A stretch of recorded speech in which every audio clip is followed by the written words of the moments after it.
Olá, hoje analisaremos os últimos capítulos do livro de Neemias. Espero que você tenha assistido aos vídeos anteriores. Aqui, a partir do capítulo 10, é dito que todo o povo se reuniu, os líderes, sacerdotes, levitas e chefes das famílias, incluindo mulheres e também crianças que já tinham conhecimento suficiente para selarem uma aliança diante de Deus. Nos capítulos anteriores, vimos que Jerusalém estava sendo reconstruída e que o povo voltava a se reunir no templo e a adorar o Senhor após muitos anos de exílio na Babilônia, graças aos personagens Neemias e Esdras.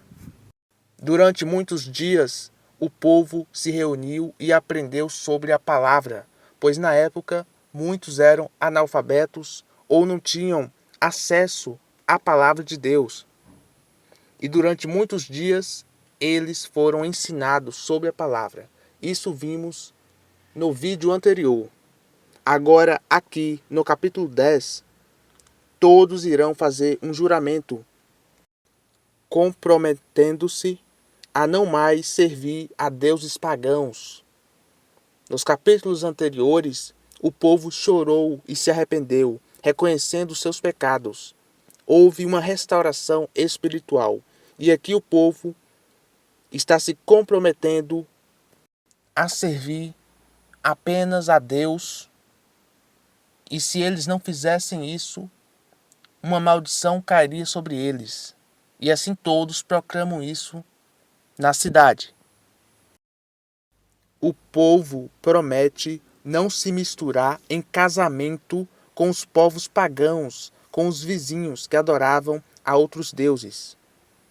O povo promete aguardar o dia de sábado, que era uma regra, era uma lei naquela época do Antigo Testamento. Eles não poderiam comprar ou vender nada nesse dia, mesmo se comerciantes estrangeiros trouxessem mercadorias.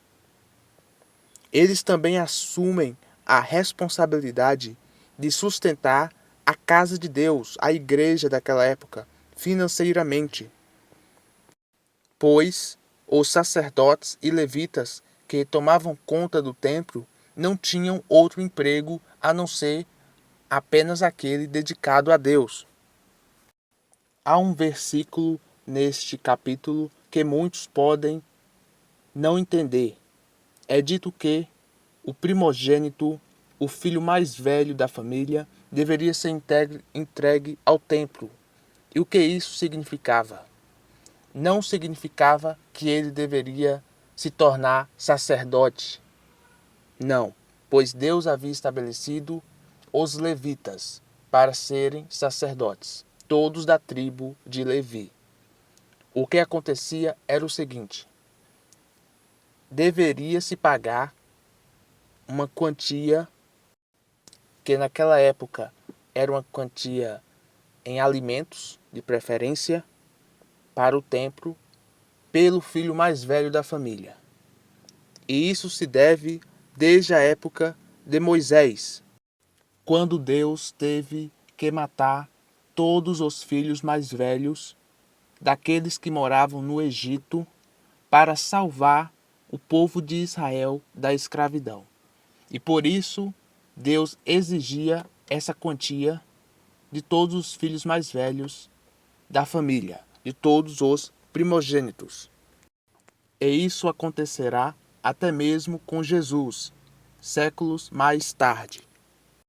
E o capítulo 10 é concluído com o povo dizendo: não abandonaremos a casa do nosso Deus. E isso é uma afirmativa muitíssimo forte. E agora veremos o capítulo 11. O capítulo 11 basicamente volta a tratar da administração de Jerusalém, que estava pouco habitada, pois os povos de Israel, de Jerusalém, viviam ao redor da cidade. Por isso, foi feito um sorteio. De cada 10 moradores, um deveria morar em Jerusalém, que era a capital de Israel, onde estava o templo. E é dito que assim foi feito e que alguns decidiram morar em Jerusalém por livre e espontânea vontade, mesmo sabendo que Jerusalém estava em constante ameaça dos inimigos. É dito também que Neemias estabeleceu guardas para proteger a cidade. O capítulo 12 basicamente fala sobre uma grande festa que eles fizeram em homenagem a Deus. E agora no capítulo 13, o último capítulo do livro, enquanto a palavra está sendo ensinada, eles descobrem que está escrito na lei que os povos amonitas e moabitas não deveriam participar da congregação por causa de um fator histórico, e assim Deus determinara. E por isso o povo expulsou os amonitas e os moabitas de habitarem juntos com Israel. O capítulo diz que Neemias teve que retornar à Pérsia, junto do rei para quem ele trabalhava anteriormente.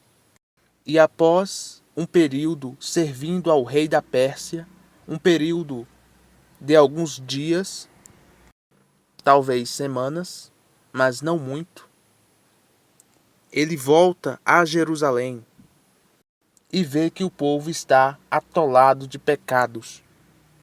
E um dos mais chocantes é este, que um dos sacerdotes, havia permitido que Tobias, um inimigo ferrenho de Israel, ocupasse uma grande câmara dentro do templo, um lugar que deveria guardar as ofertas sagradas, o dízimo.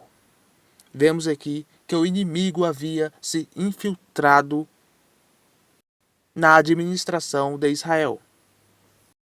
E por isso Neemias, indignado, lança fora todos os móveis de Tobias, seu inimigo, e purifica as câmaras e restaura o uso correto do templo. Vale ressaltar que tudo que Neemias fazia era porque Deus assim quisera. E outros problemas surgiram. Os levitas estavam abandonando o serviço na igreja, no templo, porque não estavam recebendo os dízimos. E eles haviam voltado para trabalhar em seus campos como lavradores.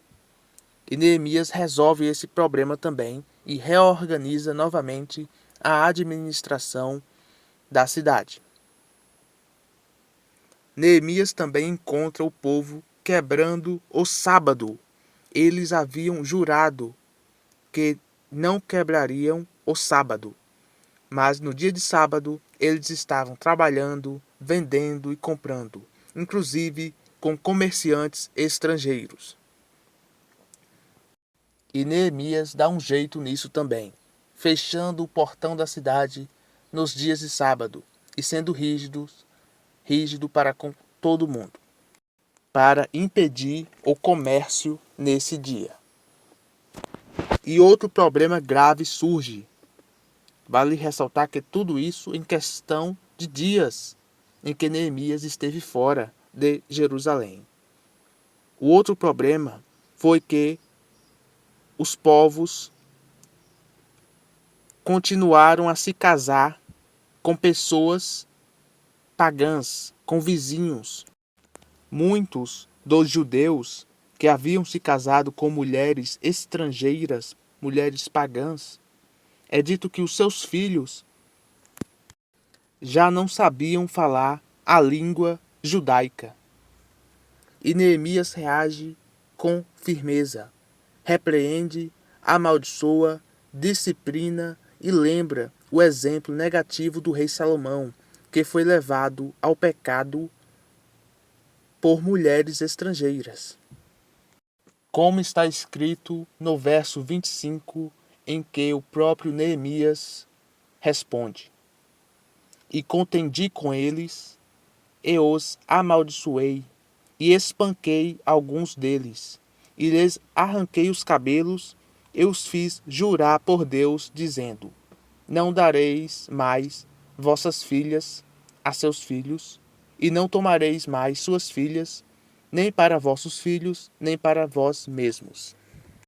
E é dito que um dos sacerdotes, até mesmo o sacerdote, havia se casado com a filha de um inimigo.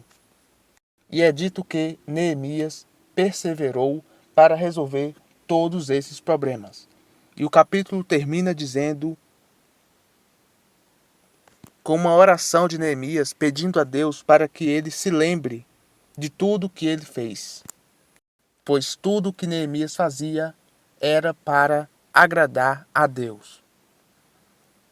E aqui concluímos o capítulo, esses capítulos de hoje, e finalizamos o livro de Neemias. Vejo você no próximo vídeo em uma nova playlist.